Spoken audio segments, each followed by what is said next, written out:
নমস্কার, hello and welcome back. বন্ধুগণ, দুটো দিন শিলিগুড়ি থাকায় আপনাদের সামনে আসা যায়নি, কিন্তু আজকেই ফিরেছি। আর আজকে ভাবলাম যে না, একটু দেখা হবার প্রয়োজন আছে, কারণ সামনে 15ই আগস্ট আসছে। আর এই 15ই আগস্টে আমাদের জন্য একটা বড় উৎসব সারা দেশ জুড়ে। শুধু তাই নয়, এই দিনটিতে আপনাদের জন্য যে হসপিটালটি তৈরি করেছি সেই হসপিটালটির উদ্বোধন আছে। তাই সকলের নিমন্ত্রণ থাকবে ঘোলা, সোদপুর ঘোলা থানার ঠিক একদম অপোজিটে। তো দেরি আমরাও করতে চাইছি না, কারণ শুরু তো হয়ে যাক। আর সেই দিনে আমাকে ওপিডিতে পাবেন ওখানে। আর ওপিডিতে একজনের সঙ্গে একজনের ফ্রি রাখা হচ্ছে এই জন্যই যে শুরুর দিন, উদ্বোধনের দিন, মানুষকে তো কিছু দেওয়ার প্রয়োজন আছে। শুধু লজেন্স বিস্কুট চানাচুর দিয়ে দিলেই তো হবে না। তাই আমরা ঠিক করেছি যে না, সোদপুর ঘোলা হসপিটালে সেদিন যারা ওপিডিতে দেখাতে আসবেন তাদের জন্য একজনের সাথে একজন ফ্রি থাকছে। কেমন? তো সেই জন্য আপনাদের জানানো থাকলো যে যারা যারা আসতে চাইছেন এখন থেকে নাম লিখে রাখুন। 15ই আগস্টের জন্য, ওই দিনটার জন্য একজনের সঙ্গে আরেকজনের ফ্রি থাকছে। আর বাকি যেমন রোজ, আগামীকাল আবার যাদের এমার্জেন্সি আছে চলে আসবেন বারাসাত, শিশিরকুঞ্জে এবং দমদমে। বুধবার দমদমে আছি। যাই হোক, তো সেই জন্য আপনাদের জানানো থাকলো যে আপনারা অবশ্যই ওই দিনটা মিস করবেন না। আমরা খানিকক্ষণ প্রেজেন্টেশন দেখার পর নিচে যে নাম্বার দেওয়া আছে ওই নাম্বারে আপনারা ততক্ষণ কল করতে থাকুন। প্রেজেন্টেশন দেখার পর আমরা তারপর ফিরে আসব আমাদের টক শোতে। এখন টক শো নয়, এখন আমরা প্রেজেন্টেশনের দিকে একটু যাওয়া যাক, কারণ সামনে এত বড় একটা উৎসব আছে আমাদের জন্য। আমাদেরও ধ্যান ধারণা বদলেছে, যেমন একটু চিন্তাভাবনা করার ব্যাপার আছে। চলুন দেখি। খুবই স্বাভাবিক একটা চিত্র, এমন চিত্র দেখেই আমরা বড় হয়েছি সবাই যারা 60-70s আজকে দর্শক আছি, তাই না? তো সেই জন্য এমন চিত্র খুব একটা বিরল নয়, সবাই এর সাথে পরিচিত। আমরা যে মাঠের মধ্যে গরু দিয়ে যে লাঙল চষানো, এইটা কিন্তু খুব একটা নতুন নয় আমাদের কাছে। চাষি ভাই তার রক্ত জল করে করা পরিশ্রম দিয়ে আমাদের জন্য, দেশের বাকি মানুষদের জন্য ফসল তৈরি করে। খুব সহজ কথা এগুলো, না? এখনই সহজ লাগবে না, দেখতে থাকুন। এই সহজ কথাটাই বেশ কঠিন মনে হবে কিন্তু আপনাদের। চলুন দেখি, না দেখলে বুঝবো কিভাবে। সে রাত হোক দিন হোক, তার মাথার ঘাম পায়ে ফেলে চাষি ভাই তার ফসল রুইতে যাচ্ছে। গ্রামের প্রচুর মানুষ একজন আরেকজনকে হেল্প করার জন্য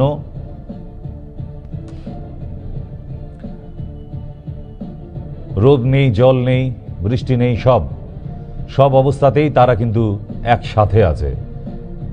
গ্রামের মানুষদের মিল অনেক, তারা একজন সঙ্গে সবাই কাঁধে কাঁধ মিলিয়ে ফসল তৈরি হয়ে যাবার পর কাটে। আবার ফসল শেষ হয়ে যাবার পর নতুন করে আবার ধান রুইতে শুরু করে। এগুলো গ্রাম বাংলার কিন্তু একদম সহজ চিত্র।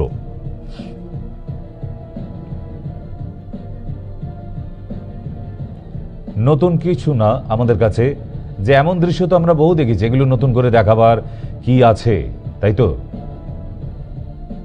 ঠিক কথাই। একটা চাষি ভাই তার ধান জমিতে যখন ভর্তি একদম সোনার ফসল ফলে, তার থেকে খুশির খবর আর কিছু নেই। এটা কিন্তু বাস্তব কথা। কিন্তু সমস্যাটা এখানে নয়। সমস্যাটা হচ্ছে যে এই চাষি ভাই, আচ্ছা আপনারা কি একবারও ভেবে দেখেছেন যে দিনের পর দিন, রাতের পর রাত এই চাষি ভাই তার রক্ত জল করা পরিশ্রম দিয়ে ফসল লাগায় দেশের মানুষের জন্য। তার মানে সেও তো একজন দেশ রক্ষক বলা যেতে পারে। আমরা কি বলতে পারি কথাটি? নিশ্চয়ই পারি। কারণ আজকে যারা প্রশাসন, পুলিশে চাকরি করছে, তারা যদি আমাদের দেশ রক্ষা করতে পারে, সমাজ ব্যবস্থা রক্ষা করতে পারে। আজকে এক শ্রেণী ডক্টর, তারা যদি মানুষকে জীবন দান করে সমাজকে রক্ষা করতে পারে, সমাজকে বাঁচাতে পারে, তেমনি আছে আমাদের আর্মি, বিএসএফ, এয়ারফোর্স, নেভি, যারা দেশকে রক্ষা করছে দেশের বর্ডারে থেকে। করছে তো? তাহলে এই বাকি মানুষগুলো দেখুন, দেশের জন্য প্রাণ দিলেও তাদের একটা সম্মান পায়। আজকে একজন আর্মি যুদ্ধ করতে করতে যদি প্রাণ দিয়ে দেয়, তাহলে দেখবেন তার দেহ তিরঙ্গাতে মুড়ে তার বাড়ি অবধি নিয়ে যাওয়া হয়, ফায়ার করে তার দেহের সমাধি দেওয়া হয়, এবং বাড়ির একজন চাকরিও পেয়ে যাবে, প্রচুর লক্ষ টাকা পাবে, ইত্যাদি ইত্যাদি। পুলিশদের ক্ষেত্রেও তাই, যারা সরকারি ডক্টর আছে তাদের ক্ষেত্রেও তাই। সবাই এরা দেশ এবং সমাজের কাজ করে। আচ্ছা, আমি যে এই চাষি ভাইদের দেখাচ্ছিলাম এতক্ষণ, তারা কিসের জন্য কাজ করে?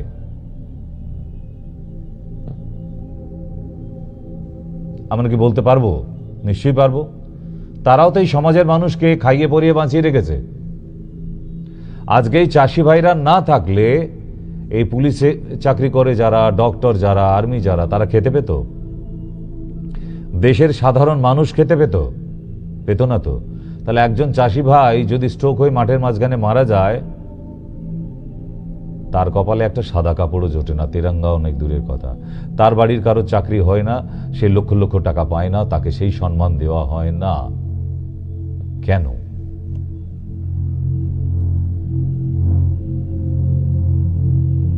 এই কেনর প্রশ্নটা কিন্তু আপনাদেরই দিতে হবে।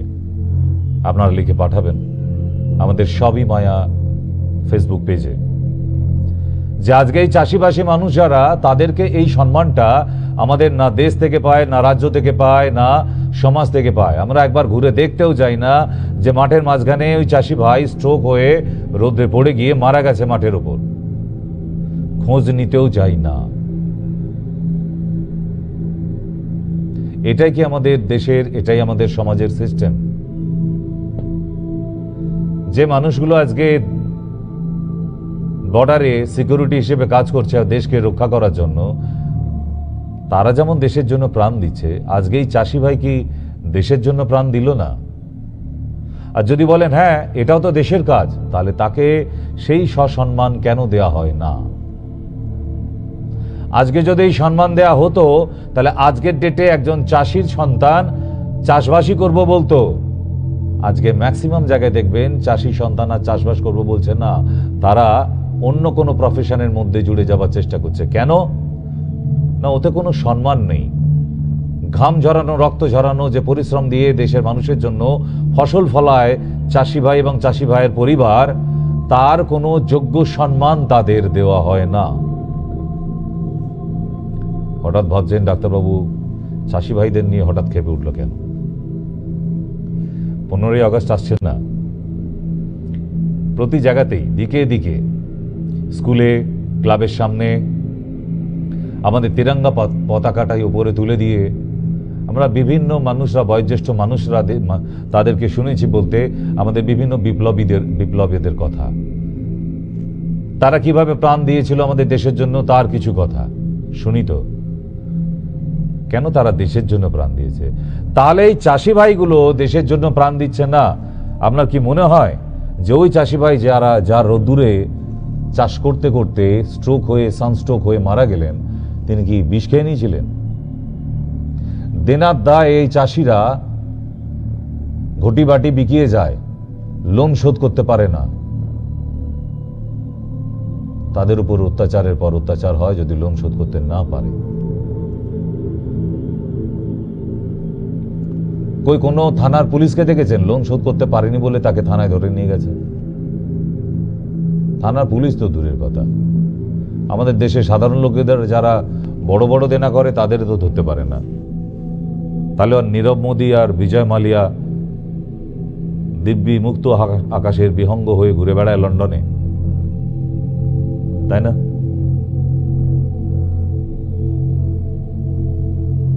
তাহলে যত অত্যাচার এই গরিব মানুষগুলোর উপরেই। গরিব চাষি, ছোট থেকে শুনে আসছি গরিব চাষি ভাইয়ের ছেলে। আচ্ছা, এই গরিবের সঙ্গে চাষিটা জোড়া হয় কেন? চাষির সাথে গরিব কথাটা জোড়া হয় কেন? কই বড়লোক চাষি বলি না তো, কোনোদিন বলতে শুনেছেন কাউকে বড়লোক চাষি? না, চাষি সবসময় গরিব হবে। কেন? তার অপরাধটা কোথায়? সেও তো পারত কোনো একটা কলকারখানায় জয়েন করে চাকরি বাকরি করতে। তাহলে সব চাষিরা যদি আজকে কলকারখানায় চলে যায় চাকরি বাকরি করতে, আপনি আমি খেতে পাবো? পাবো? একবার মাথায় এসেছে কোনোদিন এই টপিকটা? কেন আসে না?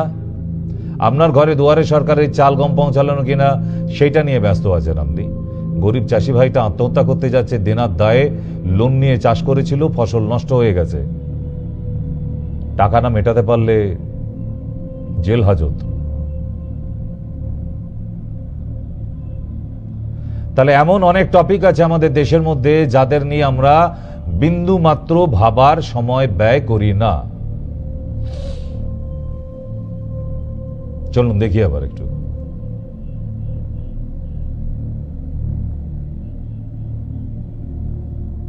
চাষি ভাই লোন মেটাতে পারেনি বলে ভগবানের কাছে প্রার্থনা করছে যে একটু যদি বৃষ্টি হতো আমার ফসলগুলো বেঁচে যেত, আমি লোনটা মিটিয়ে দিতে পারতাম।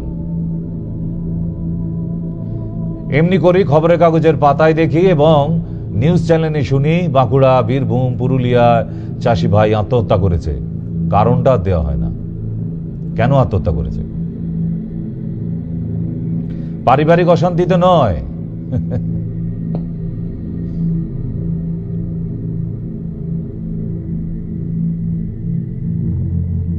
যার ফসল ভালো হয়েছে তার মুখে হাসি, সেই স্কুলে পাশ ফেলের মতো ব্যাপার।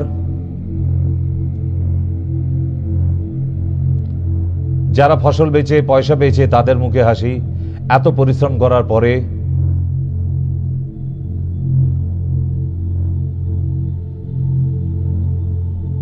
পয়সা পায় তো এই বাজারওয়ালারা। চাষি ভাই খেটে মরে আর দোকানদার পয়সা পকেটে পড়ে। যে রিটেল বেচছে তারই তো লাভ। চাষি ভাইয়ের দামে তো একদম সস্তা কিনে নেওয়া হচ্ছে চাষি ভাইয়ের থেকে। তাহলে সব দিক দিয়েই বিপদ একটা চাষি ভাইয়ের। কোনো দিক দিয়েই সে না লাভ করতে পারে না একটু সুখের মুখ দেখতে পারে। এই কম লাভের মধ্যে ফসল এত কষ্ট করে ফলিয়ে বেচে দেবার পর তারপরে যদি আবার পরের বারের ফসলটা বসিয়ে বৃষ্টি এসে যায়, জলে ডুবে যায়, শেষ হয়ে গেল। আর বৃষ্টি যদি আবার একদম না হয় তাহলেও শেষ হয়ে গেল। শাঁখের করাতের মতো জীবন, এগুলোও কাটে, পেছলেও কাটে। তাহলে একটু ভাবতে শিখুন চাষি ভাইদের নিয়ে। এই মানুষগুলোই আপনাকে আমাকে খাইয়ে পরিয়ে বাঁচিয়ে রেখেছে। সে বড় বড় অফিসার 65 তলা বিল্ডিং এর উপরে থাকলেও তাকে বাজার করতে নামতে হয়, খেতে হয়, আর ওই খাবারটা তৈরি করে কিন্তু এই চাষি ভাই। কিন্তু তাদের জীবনে কোনোদিন সম্মান দেওয়া হয় না। আপনি ভেবে দেখুন না, আপনার পাড়ায় বড় দুর্গাপুজোর প্যান্ডেল হয়েছে, বড় বড় আতেল দাদারা এই আমাদের অমুক দাদার প্যান্ডেল, অমুক দাদার পুজো ইত্যাদি, ঠিক না? এখন বড় একটা দুর্গাপুজো পাড়ায় হলে তার পেছনে কোনো এমএলএ না হলে কোনো এমপি থাকতেই হবে, নাহলে বড় পুজো হবেই না। চাঁদাটা দিয়ে যেতে হবে, দাদা আমাদের অমুক দাদার পুজো এটা, এরকমই হয়তো। আর ফিতে কাটবে কি পাশে পাড়ার কোনো নেতা মন্ত্রী এসে, তাই তো?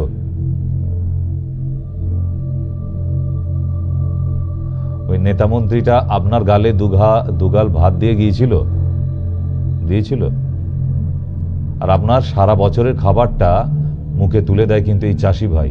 জীবনে কোনোদিন শুনেছেন এই গরিব চাষি ভাইদের ডেকে বড় দুর্গাপুজোর প্যান্ডেলের ফিতে কাটানো হচ্ছে? তারা মানুষ না কেন? তাদের সরকার থেকে স্বীকৃতি দেওয়া হয়নি বলে। আর সেই স্বীকৃতিটা দেওয়া হয় না কেন? That's my question. আজকে যদি এই চাষি ভাইরা বড় বড় একটা করে অ্যাওয়ার্ড পেত, সম্মান পেত সরকার মহল থেকে, তাহলে দেখবেন যে চাষির ছেলে নয় তবুও কোনো অন্যান্য ছেলেরাও এই ইঞ্জিনিয়ারিং পড়া, ডাক্তারি পড়ার মতোই কাল্টিভেশন, ফার্মারের কাজ নিয়ে পড়াশোনা করে সেখানে চাষবাস করতে যাচ্ছে। আর উন্নত মানের ফসল, উন্নত মানের চাষ হতো তো প্রতি কলেজে দেখতেন যে এই কাল্টিভেশন নিয়ে পড়াশোনা হচ্ছে, কিন্তু নেই। চাষি ভাইরা ওদের জায়গাতেই থাক, ওদের নিয়ে আবার পড়াশোনার কি আছে? তাহলে দেশের অন্যান্য ছেলেরা আবার চাষিবাসী হয়ে যাবে না? ঠিক না? আজকে যদি এই কলেজ ইউনিভার্সিটি এই কোর্সটা রাখতো যে উন্নত মানের ফসল কি করে ফলানো যায় পেস্টিসাইড ইউজ না করেও, তাহলে আজকে দেশের হাল কিন্তু বদলে যেতই যেত। প্রয়োজন হতো না বড় বড় ফ্যাক্টরির। আজকে পাশ করে বেকার ছেলেরা বসে থাকতো না, চাষ করতে চলে যেত মাঠের মধ্যে। কি কিছু খারাপ হতো? কারণ সেখানেও তো মাস গেলে বড় একটা স্যালারি পেত, স্যুট বুট পরে গিয়ে আবার ইউনিফর্ম পরে নিয়ে চাষ করে আবার বাড়ি আসা। কি হতো না? করা যেত না? এটা খুব খারাপ হতো। দিনের পর দিন এই জলা জমি যেখানে চাষ হতো, সেই চাষের জায়গাগুলোই ফ্ল্যাট বাড়ি হচ্ছে, ফ্ল্যাট। প্লাস্টিকের সংসার তৈরি হবে বলে। প্লাস্টিকের সংসার কেমন? বলছে তুমি আমি আর টমি। সেখানে শ্বশুর শাশুড়ি মা বাবা কারোর জায়গা নেই, সিঁড়ির তলাতেও জায়গা নেই, সিঁড়ির তলা তো টমির। তুমি আমি আর টমি নিয়ে সংসার। তাহলে সবাই সবার সম্মান পেয়ে যায়। মাঝখান থেকে যারা আমাদের 365 দিন মুখে খাবার যোগান দিয়ে গেছে, তারা কোনোদিন সম্মান পেয়ে আসেনি, আজকেও পাবে না, আগামী দিনেও পাবে না। এই সিস্টেমটা কেন একটা নোংরা সিস্টেমে আছি না? আপনার মনে হচ্ছে না? তার মানে যারা চাষবাস করবে তারা সারা জীবন বাকি সব মানুষদের পায়ের তলায় থাকবে কেন? এটাই তো কোশ্চেন ছিল আমার। লিখুন উত্তরটা, আপনার মনের ভাব প্রকাশ করুন। সবই মায়া আমাদের ফেসবুক পেজে চলে যান। আমাদের ফেসবুক পেজের নাম সবই মায়া।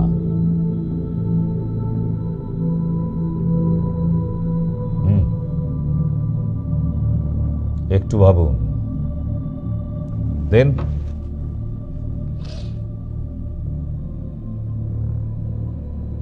হোলসেল মার্কেট থেকে রিটেল মার্কেটে চলে যায়, তারাই পয়সা পায়। যারা কষ্ট করে ফসল ফলালো তারা সিকিভাগও দাম পায় না।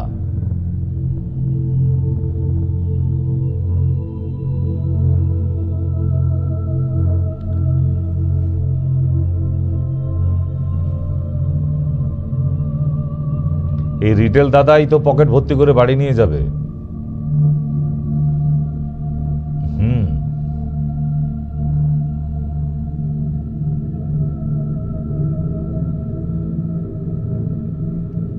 এত রকমের সবজি আপনার বাচ্চার জন্য যে ভিটামিন ভেজিটেবলস তৈরি করছেন,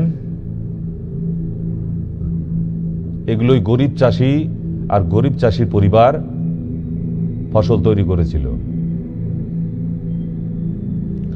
আপনি যেই ফ্যাশন দেখিয়ে রান্নাঘরে দিদিমণি এত সুন্দর সুন্দর রান্না করেন, আপনার এই ঘরে রান্নার সবজিগুলো কিন্তু ওই গরিব চাষিটা ফলিয়েছিল।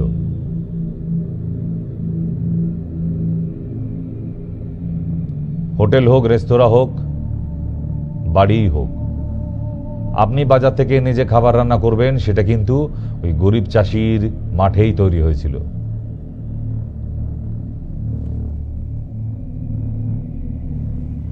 বাচ্চাদের নিয়ে সপরিবারে আপনারা কত আনন্দে খাচ্ছেন। একবারও এই 6 জনের মধ্যে কি কারোর মাথায় এসেছে যে মাম্মা অথবা পাপা এই সবজিগুলো এত সুন্দর কারা ফলিয়েছে, চলো আমরা তাদের সাথে একদিন দেখা করে আসি?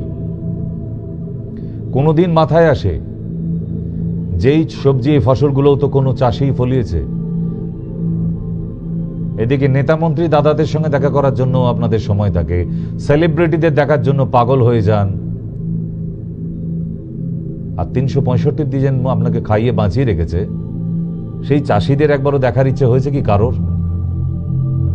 হয়নি। এরপরেও কি বলা যায় আমরা স্বাধীন ভারত, বিচার একরকম চলছে সবার জন্য? নেভার। বিচার কখনোই একরকম নেই। চলুন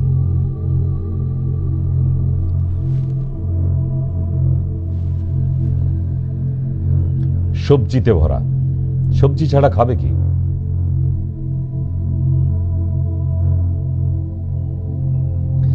একজন অসুস্থ রোগীর মুখেও হাসি ফোটায় সেই গরিব চাষি, কারণ তার হাতে ফসল ফলানো খাবার খেয়েই কিন্তু হসপিটালের রোগীরা অসুস্থ হয়ে বাড়ি যাচ্ছে। তাহলে আজকে সারা পৃথিবীর ইকোসিস্টেমের মধ্যে 1 নম্বরে যদি বলা হয় তাহলে বলবো যে চাষি ভাইরা।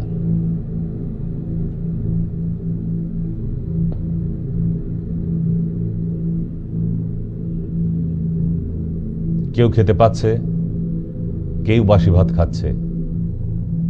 আজকে চাষির ছেলের অবস্থা দেখুন, যিনি ফসল ফলিয়েছে তার বাচ্চা শুধু ভাত খাচ্ছে, আর আপনাদের বাচ্চা, আপনাদের বাড়ির রোগী অসুস্থ, দেখুন দুধে ভাতে আছে, সবজি খেতে পাচ্ছে না, তবুও তাকে জোর করে খাওয়াচ্ছে। আর এখানে চাষি ভাইয়ের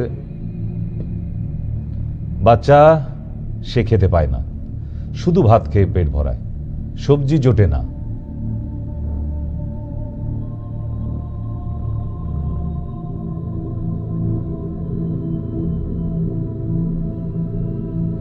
এই খাবারগুলো, ফ্রুটগুলো দেখছি এও তো কোনো চাষি ভাই তৈরি করেছিল, কিন্তু এগুলো কোনো চাষি ভাইকে দেখা হলে জিজ্ঞেস করবেন তো আপনি এমন খান, আপনি কাজু বাদাম খান, আপনি স্ট্রবেরি খান, আচ্ছা ড্রাগন ফল চেনেন, জিজ্ঞেস করবেন তো এগুলোর নামই শোনেনি, কিন্তু তারা ফসল ফলিয়ে চলেছে।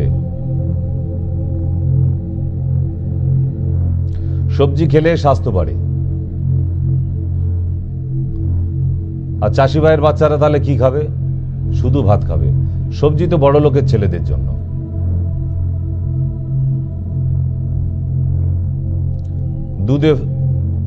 দুধে ফলে বাচ্চা। চাষি বাড়িতেও এরকম বাচ্চা আছে, বছরে 1-2 বার ফল জোটে চাষি ভাইদের।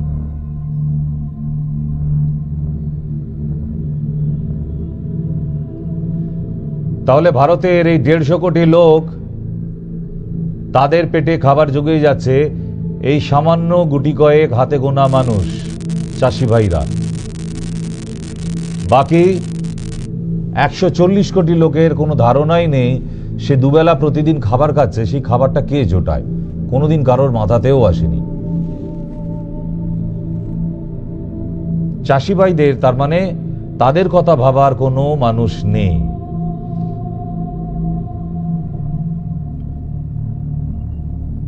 আপনি দেখে দেখবেন বড় বড় অফিস উদ্বোধন হচ্ছে, মন্দির উদ্বোধন হয়, প্যান্ডেল উদ্বোধন হয়, সেখানে কি কোনোদিন দেখেছেন এরকম কোনো বাঁদিকের এই চিত্রের মতো কোনো চাষি ভাইকে ডেকে নিয়ে গিয়ে অ্যাওয়ার্ড দেওয়া হচ্ছে, তাকে দিয়ে ফিতে কাটানো হয়েছে?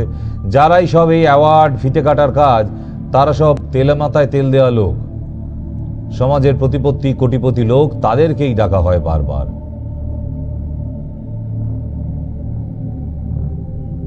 কেন?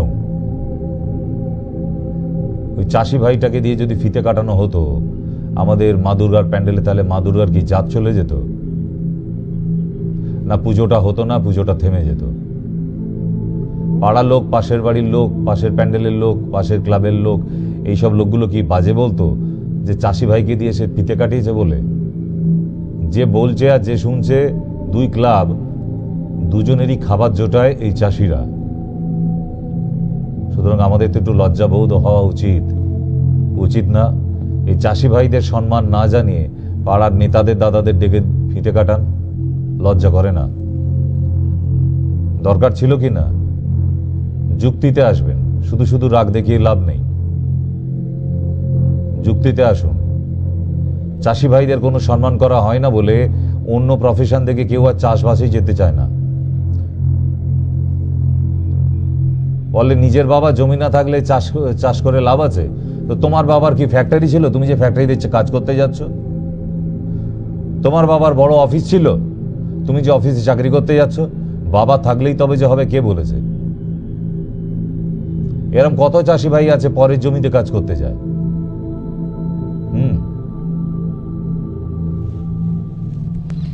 ব্যাপারগুলো আমরা এই ছোট বললে ভুল হবে, বড় বড়ই ব্যাপার, বাট আমরা খুব একটা পাত্তা দিয়ে আসিনি, পাত্তা দিই না। সবাই সবারটার মতো ভেবে বসে আছি। আমি আমার মতো থাকবো, অত কারোর কথা ভাবতে গেলে হবে? বিপদে যেদিন পড়ে যাবেন সেদিন তুলবে কে?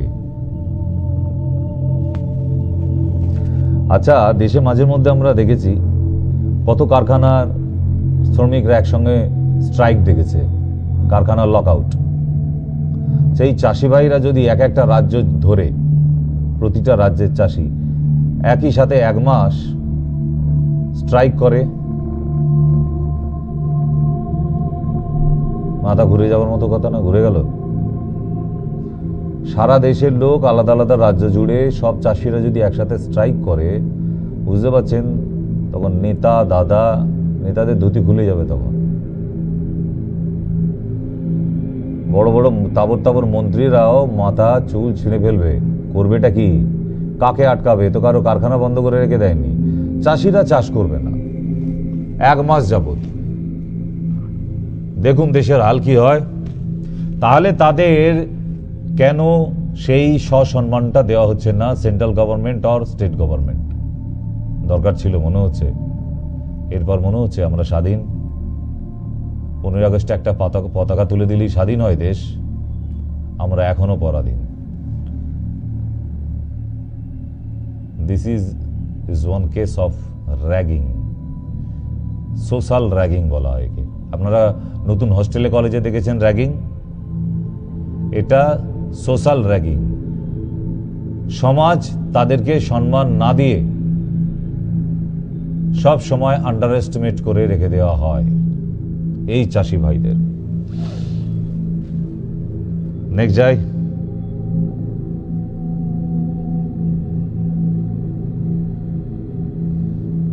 এই যারা পুলিশে চাকরি করছে, চাকরি করতে করতে মারা গেলে কোনো পুলিশ ভাই, তাদের বাড়ির কোনো একজনের উপযুক্ত মানুষের চাকরি হয়ে যায় আবার পুলিশে। একটা চাষি ভাই মারা যাবার পর তার বাচ্চাটার কি হলো? কোনোদিন খোঁজ নিতে গেছেন? জাননি তো। একজন ডক্টর, সে সরকারি হাসপাতালে চিকিৎসা করে যাচ্ছে, হুট করে ডক্টরের কিছু হয়ে গেলে তার পরিবারের একজন কোনো না কোনো জায়গায় ব্যবস্থা পাবে, প্রচুর টাকা পাবে, বাকি পরিবারটা প্রায় চলে যাবে। একটা চাষি ভাই আজকে মারা গেলে মাঠে, কাল থেকে তাদের পরিবার খাবার লোক থাকবে না। ক্লিয়ার? আপনারা কে কি বুঝছেন আমি জানি না ঠিক, কিন্তু যে যেভাবেই বুঝুন না কেন, আমি কিন্তু জিস্টে আপনাদের হার্টে হিট করে দিয়েছি ব্রেনে, যে আজকের টপিক কিন্তু যে এই চাষি ভাইগুলোকে আজীবন আন্ডার এস্টিমেট কেন করা হয়।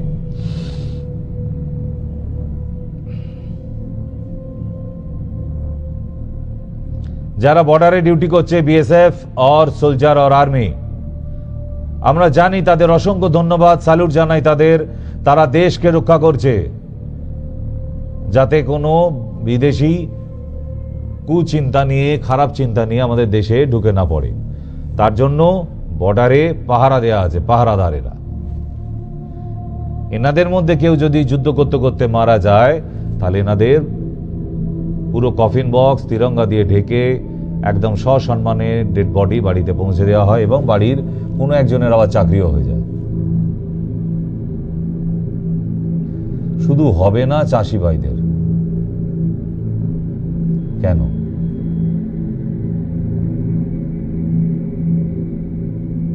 এটাই তো জিজ্ঞাসা করছি, জানার আছে আমার। কেন? লিখুন।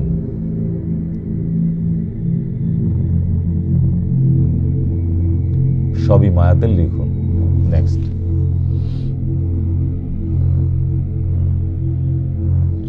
যারা স্কুল টিচার প্রচুর সম্মান পায়, স্কুল টিচারের বাচ্চাকে স্কুল টিচার বানাবার চেষ্টা চলে, ইঞ্জিনিয়ারিং দিক হোক বা ডাক্তারি হোক, অথবা টিচারই হবে। একজন চাষি ভাই কখনোই বুকে হাত দিয়ে বলতে পারে না আমি আমার সন্তানদেরও সব চাষি বানাবো, ফার্মার্স।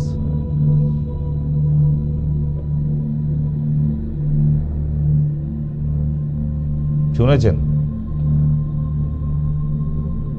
তাদের বাবা মা বলে ভালো করে পড়াশোনা কর, ভালো কোনো চাকরি পা। কেন বাবা তোমার মতো আমি চাষ করব? একদম নয়, আমার পূর্বজন্মের পাপ তোর উপরে যেন না বর্তায়, এই কথাটাই বলে বাবা। জীবনে চাষি হতে যেও না শখ করে।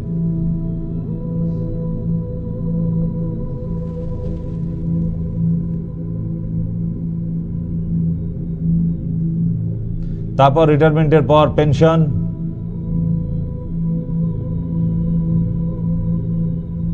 বুড়ো বয়স অব্দি কর্তা গিন্নি মিলে পেনশন পেয়েই যাচ্ছে।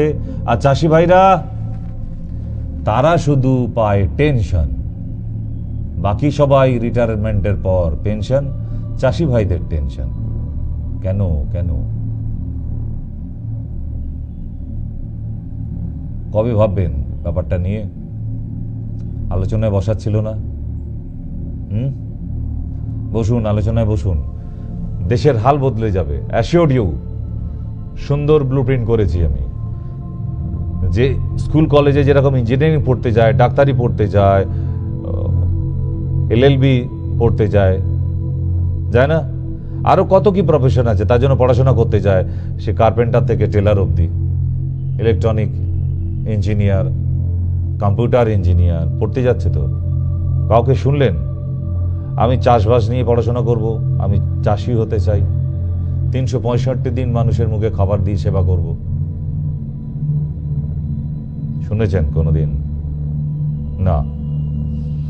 নেক্সট, এই হচ্ছে গ্রামের গরিব চাষি ভাইদের ঘর। জমিয়ে রাখা আছে ফসল, এটা তাদের বাসস্থান।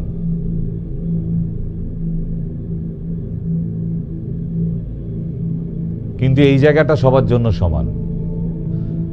চাষি ভাই মারা গেলেও এই চিতার আগুনে পুড়তে হবে, আপনি আমি মারা গেলেও এই চিতার আগুনে পুড়তে হবে।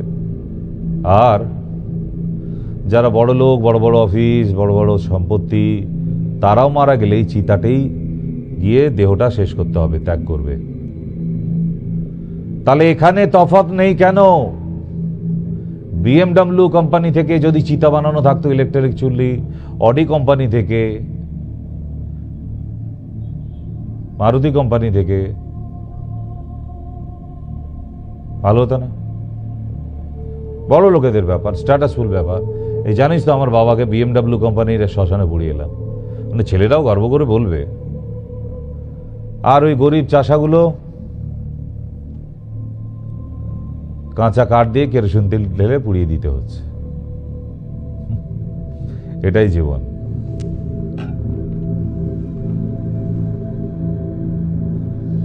কোনো আর্মি মারা গেলে তাকে সসম্মানে কফিন বক্সের উপরে এমন তিরঙ্গা দিয়ে বাড়ি অবধি পৌঁছে দিয়ে আসা হয়।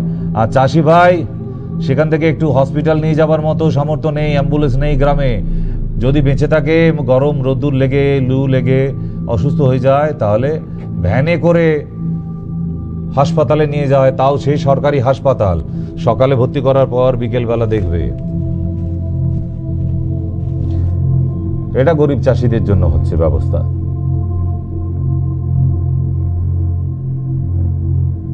আর এই দাদার বৃষ্টিতে জল জমে সমস্ত ফসল নষ্ট হয়ে গেছে, লোনের টাকা মেটাতে পারবে না, বাচ্চা মানুষের মতো বসে বসে জমির পাশে বসে কাঁদছে। দেখেছেন এমন দৃশ্য কোনোদিন? অদ্ভুত না?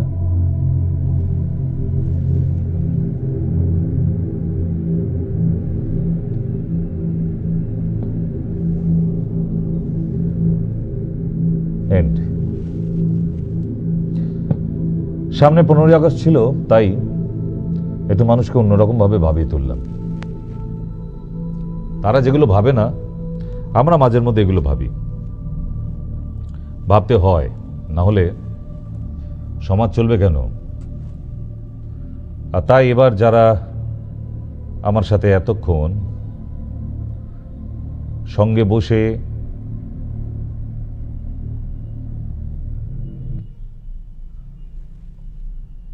চাষি ভাইদের প্রোগ্রাম দেখছিলেন, তাদেরকে এবার বলি, চলে আসুন টক শোয়ে, আছি আপনাদের সাথে।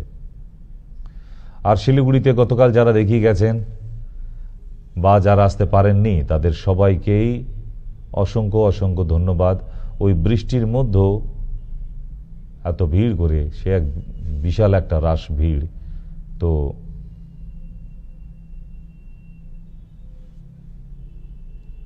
ধন্যবাদ জানাই সকলকে যারা আসতে পারেনি। আবার নেক্সট টাইম, কারণ এবার থেকে শিলিগুড়িতে 15 দিন অন্তর দেখাতে পারবেন। দ্বিতীয় হচ্ছে বসিরহাটে কুমারপুকুর আয়ুষ ক্লিনিক। বসিরহাট কুমারপুকুর স্টপেজে, কুমারপুকুর যে কালীবাড়ি তার পাশেই একদম কুমারপুকুর আয়ুষ ক্লিনিক, বিশাল এক মিনি হাসপাতালই বলতে পারেন, নার্সিংহোমের মতোই বলতে পারেন, তৈরি করা হয়েছে।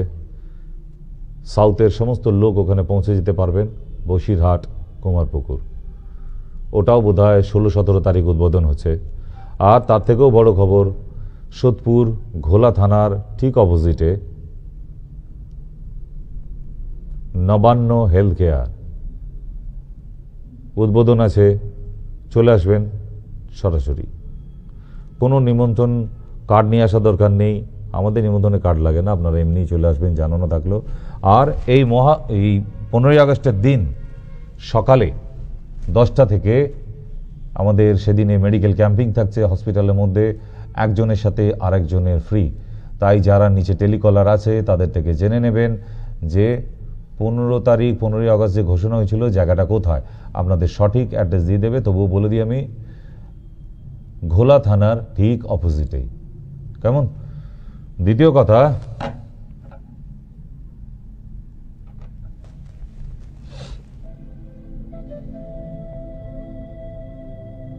আগামীকাল মঙ্গলবার না,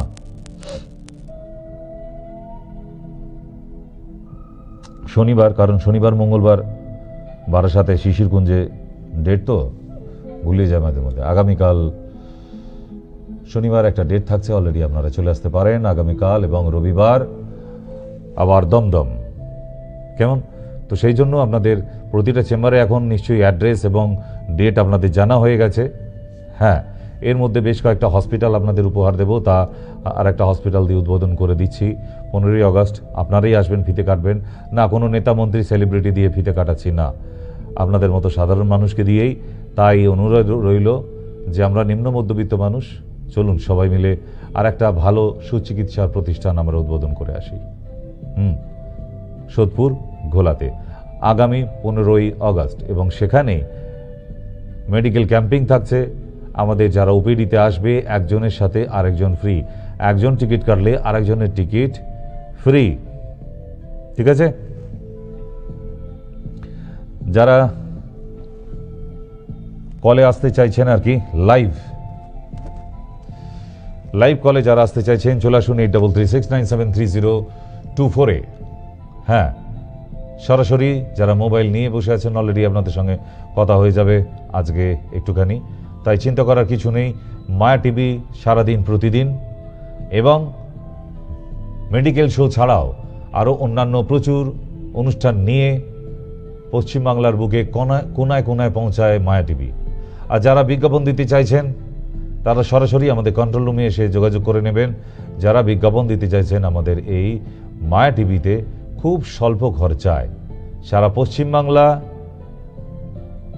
ওদিকে পাটনা অবধি, এদিকে ত্রিপুরা, আসাম, গুয়াহাটি, এদিকে উড়িষ্যা সি বিচ অবধি, এবং জিও নেটওয়ার্কের মাধ্যমে অল ইন্ডিয়া দেখতে পাচ্ছেন। স্বল্প খরচে বিজ্ঞাপনের জন্য যোগাযোগ করুন। হ্যাঁ, নমস্কার, বলুন। হ্যালো,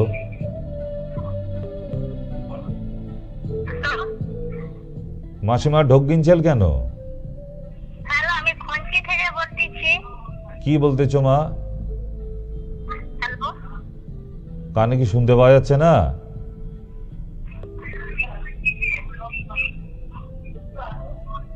হ্যাঁ, থাক, আর বলতে হবে নি গো, সময় কম। ফোন করবেন, সরাসরি কথা বলবেন। নমস্কার। হ্যালো স্যার, আমি বাগুড়া থেকে বলছি। আমার মায়ের ফোকাল ফাইব্রোসিস ছিল, আপনাকে ফোন করেছিলাম, আপনি দুটো ট্যাবলেট বলেছিলেন। রাজমৃগাঙ্ক রস আর বসন্ত মালতী রস, ওই দুটো খাওয়ার পরে মায়ের কাশিটা একটু কম আছে, মানে অতটা ফ্রিকুয়েন্ট হয়নি, অল্প অল্প হচ্ছে, কিন্তু যখন হচ্ছে না প্রচুর কাশছে। তার জন্য আরো ওষুধ লাগবে। তুমি কি ভাবছো সব বাড়িতে বসে সারিয়ে ফেলবে? না না, আপনাকে কালকে আপনি ভিডিও কল, মানে আরো যে প্রবলেমটা হচ্ছে, মানে বুকের মাঝখানটায় না লাগছে, মানে একটুখানি চললেই ধরপড় করছে, একটু খামছে। তো কি কি টেস্ট করব? আমার কাছে তো রিপোর্ট আছে, কিন্তু সেটা পুরনো, মানে 6 মাস আগের সিটি স্ক্যানের রিপোর্ট, তো ওই জন্য জিজ্ঞাসা করছিলাম। সিটি স্ক্যান আর করতে হয় না, বারবার করতে হয় না, আগে ওইটাই নিয়ে আসো যেটা আছে। তারপর কি ব্লাড টেস্ট লাগবে দেখে বলে দেবো। যা করাতে হবে রুগীকে দেখার পর তারপর আমি লিখে দেব। আচ্ছা ঠিক আছে, থ্যাংক ইউ। নমস্কার।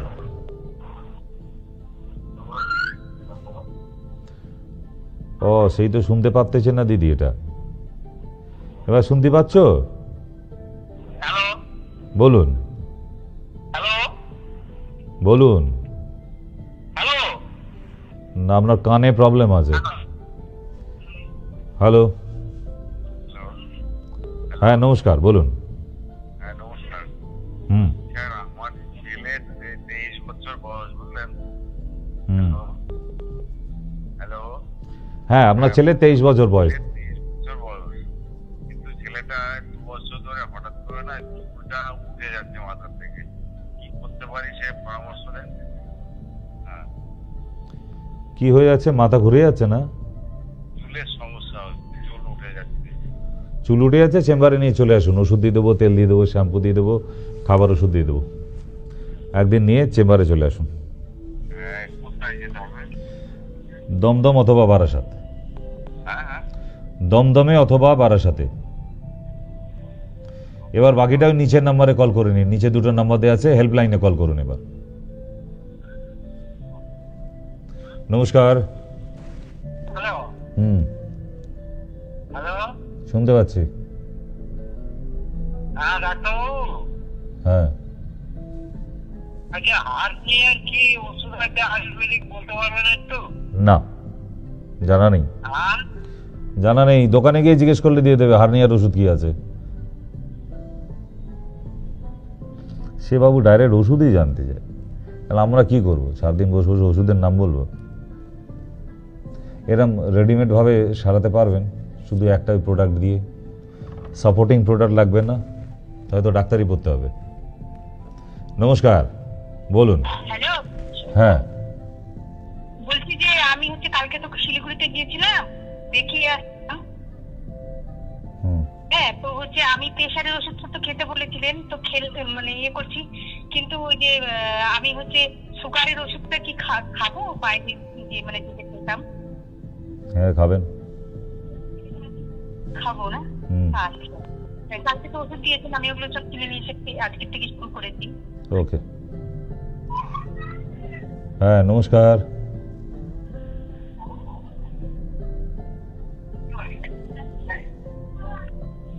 হ্যালো,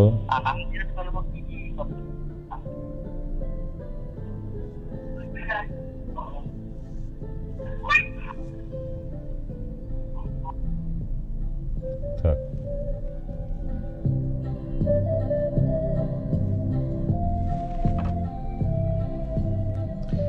তাহলে 15 আগস্টে আমরা সবাই তিরঙ্গা তুলব, বাড়ির ছাদে, ক্লাবের সামনে, স্কুলে, কলেজে, সব জায়গাতেই।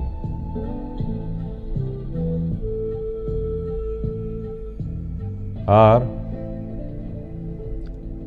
সেই পুরনো দিনের বিপ্লবীদের কথা একটু করে শোনা। তাহলে স্বাধীনতা মানে পতাকা তুলে লজেন্স আর বিস্কুট, তাই না? স্বাধীন মানে আপনি আমি স্বাধীন কিনা সেইটা দেখার।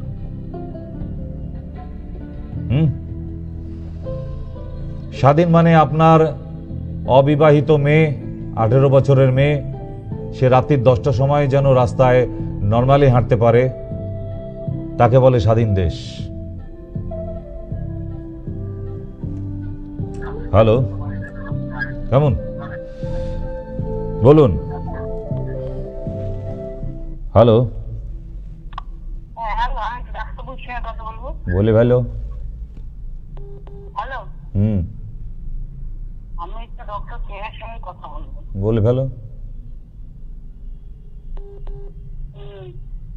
তো আমি আমার ওয়েট একটু বেশি আছে, আমি একটু ওখানে কমাবার জন্য ঘরোয়া করতে আবার নেই, ওই তো ঘরে যেগুলো খেয়ে খেয়ে বাড়িয়েছেন ওগুলোকে আবার খাওয়া বন্ধ করে দিন, ওয়েট কমে যাবে। সিম্পল ব্যাপার,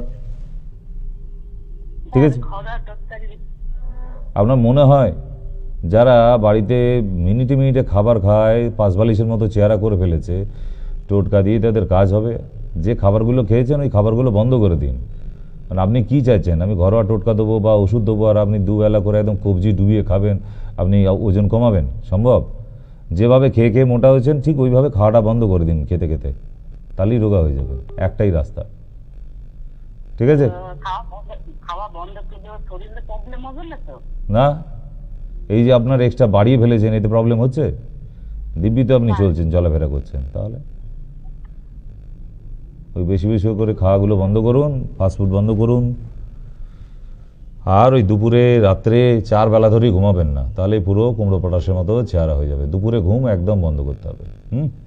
চলো, ওসবের জন্য গ্রিন অ্যাপেল জুস লাগবে। Green Apple juice 15 ml 1 glass জলের মধ্যে 1 চামচ কালো জিরা, সকালে আর রাতে।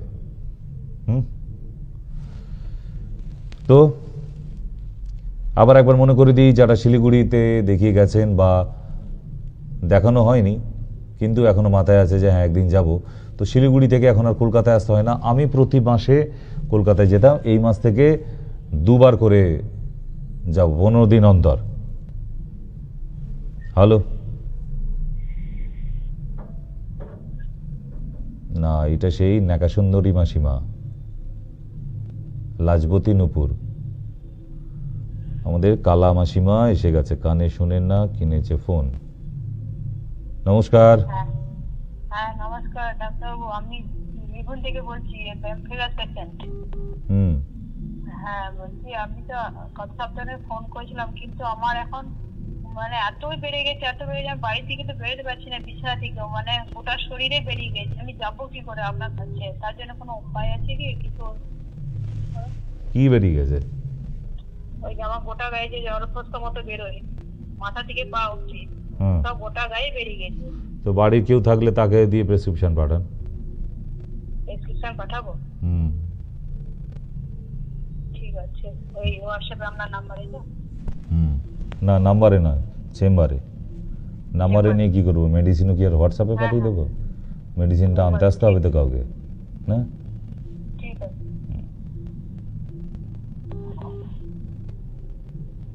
হ্যালো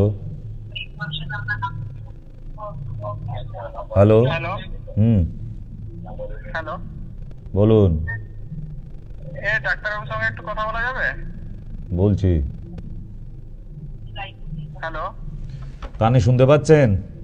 হ্যাঁ শুনতে পাচ্ছি। তাহলে কেন ফোন করেছেন সেটা বলে ফেলুন। হ্যালো হ্যালো মাইক টেস্টিং না করে বলুন, বক্তব্য বলুন, বক্তব্য, কেন ফোন করেছেন? হ্যাঁ ডাক্তারবাবু, এই পেটে প্রচন্ড গ্যাস হয়ে যায় জানেন? হ্যাঁ হ্যাঁ, গ্যাস হয়ে যায় প্রচুর। গ্যাস হয়ে গেলে আধার কার্ডের সঙ্গে লিংক করে দিতে বলেছে প্রধানমন্ত্রী। পেটে প্রচন্ড গ্যাস হয়ে যায়, কাকি থেকে বলছি। গ্যাসের ওষুধ খাই দিন। প্রচন্ড গ্যাস। আপনার এনার রেকর্ড বসে গেছে নাকি? রেকর্ড বসে গেছে?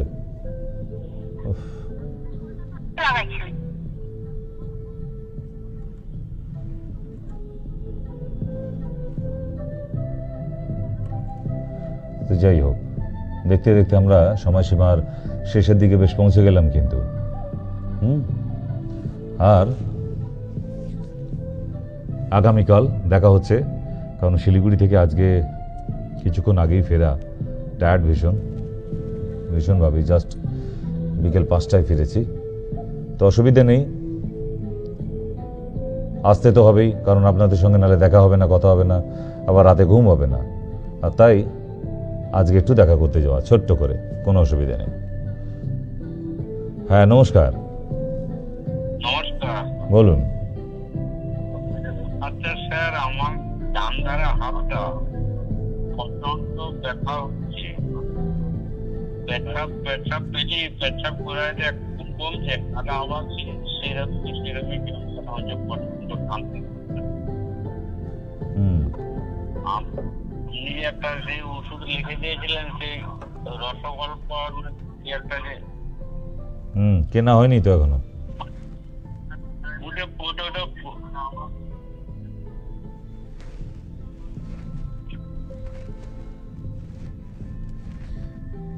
না, কালামাসিমা আবার ফোন এখনো ধরে রেখেছে। তো যাই হোক,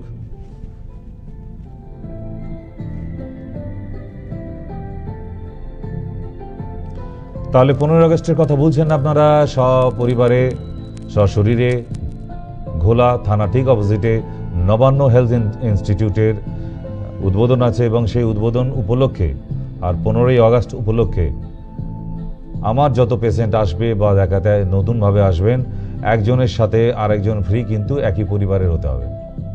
কেমন? একজনের সাথে আরেকজন ফ্রি। তাহলে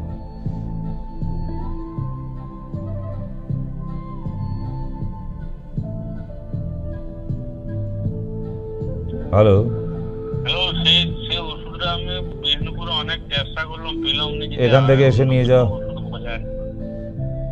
চেম্বার থেকে, আমাদের চেম্বার থেকে এসে নিয়ে যাও।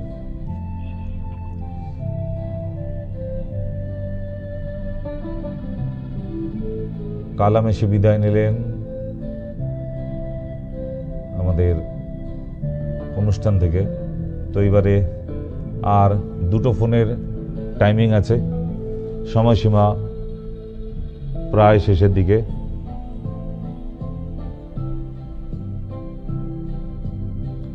আর তাই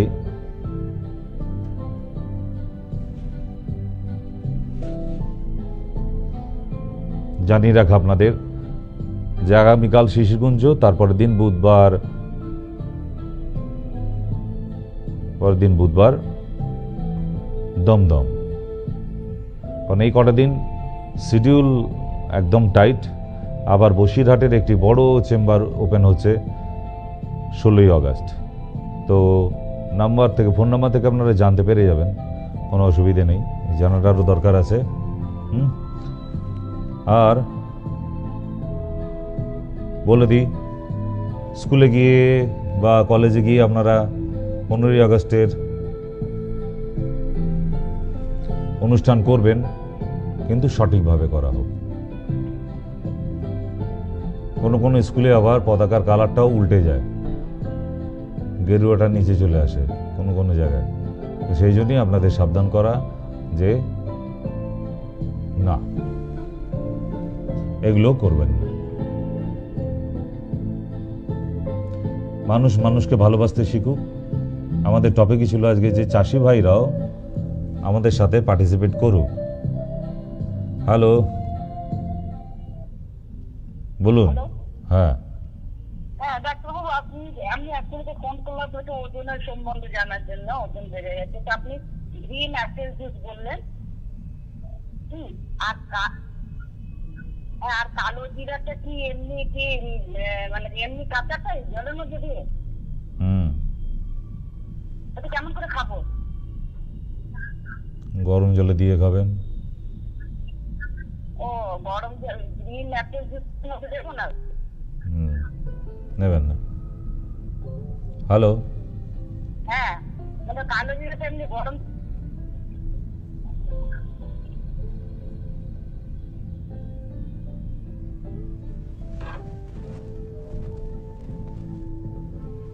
তাহলে দেখতে দেখতে সময়সীমা শেষ। কালকে অনেকক্ষণ অনুষ্ঠান হবে, সন্ধ্যে 7টা থেকে একদম 9টা অবধি। আর আগামীকাল আবার সেই 6টার অনুষ্ঠানটা আছে, টি সিরিজ প্রেজেন্স জিন্দেগি। নতুন নতুন গান নিয়ে কালকে আবার হাজির হব অ্যাজ এ টিজে। তো সেই জন্যই আজকে অনুষ্ঠান শেষের দিকে চলে এসেছে, যেহেতু আর দীর্ঘায়িত করা যাচ্ছে না। সময়সীমা কি বলছে আজকে? হ্যাঁ, আর মাত্র 3 মিনিট বাকি আছে। আপনারা আর একটা কলে চলে আসতে পারেন, তাহলে আপনার লাস্ট কলটা কমপ্লিট হয়ে যায়। আর যদি মায়া টিভি দেখতে না পান, হঠাৎ করে ফোন করবেন আমাদের অফিসে বা কন্ট্রোল রুমে, আপনারা জানতে পেরে যাবেন, বা আমার নাম্বারে ফোন করলেও আপনি জানতে পেরে যাবেন, আপনাকে সঠিক গাইডলাইন্স দিয়ে দেবে। যদি পশ্চিমবাংলার কোনো কোনায় আমাদের মায়া টিভি দেখা না যায়, তাহলে অবশ্যই সেখানকার কেবল চ্যানেলরা আমাদের সাথে কথা বলুন কন্ট্রোল রুমে এসে। কেমন? ওকে, যেতে হবে এবার, বিদায় নেবার পালা এসে গেছে। এবং লাস্ট কল। নমস্কার। হ্যালো, আচ্ছা, আপনি ডক্টর সেন বলছেন তো? হ্যাঁ হ্যালো, হ্যাঁ বলছি, বলুন। আচ্ছা, আপনি হলদিয়াতে কি আপনার চেম্বার বসেন তো? কোথায়? অ্যাকচুয়ালি আমি বুঝতে পারছি না আপনার কথা। কোথায় কোথায় কোথায় চেম্বার? হলদিয়াতে আমি আমার মাকে দেখাবো, তো হ্যাঁ। আপনি হলদিয়াতে বসেন? হ্যাঁ, হলদিয়া মঞ্জুশ্রী মোড়। মঞ্জুশ্রী মোড়ে? হুম। আচ্ছা, কবে কবে আসেন আপনি? ওই নিচের হেল্পলাইন নাম্বারে কল করতে হবে, হলদিয়ার নাম্বারে। ঠিক আছে। হলদিয়া নাম্বার ফোন লাগছেন, আমি ট্রাই করে নিয়েছি। তাহলে হেল্পলাইনে বলে দিন আপনি হলদিয়া চেম্বারে দেখাবেন, নিচে যে হেল্পলাইন আছে ওখানে কল করে বলে দিলে ওরা হলদিয়ার নাম্বারের সাথে কানেক্ট করে দেবে। কেমন? ওকে। তাহলে বন্ধুগণ, সময়সীমা চলে গেছে, তো বিদায় নিয়ে আজকের জন্য। আগামীকাল দেখাবে, অনেকক্ষণ থাকবো আপনাদের সঙ্গে। কালকে অসাধারণ এক নতুন অনুষ্ঠান আছে। অনুষ্ঠানের নামটা জানিয়ে রেখে যাই, সুপার স্টেশন। সুপার স্টেশন দেখলে আবার সেই সাপের অনুষ্ঠানের মতনই যে উঠে যেতে পারবেন না, আর হাড় হিম করে দেওয়া একটা অনুষ্ঠান। কালকে সন্ধ্যে 7টা থেকে 8টা এবং 8টা 5 থেকে 9টা, আর 6টা থেকে 6টা 25 অবধি জিন্দেগি। বিদায় নিয়ে আজকের জন্য। Good night.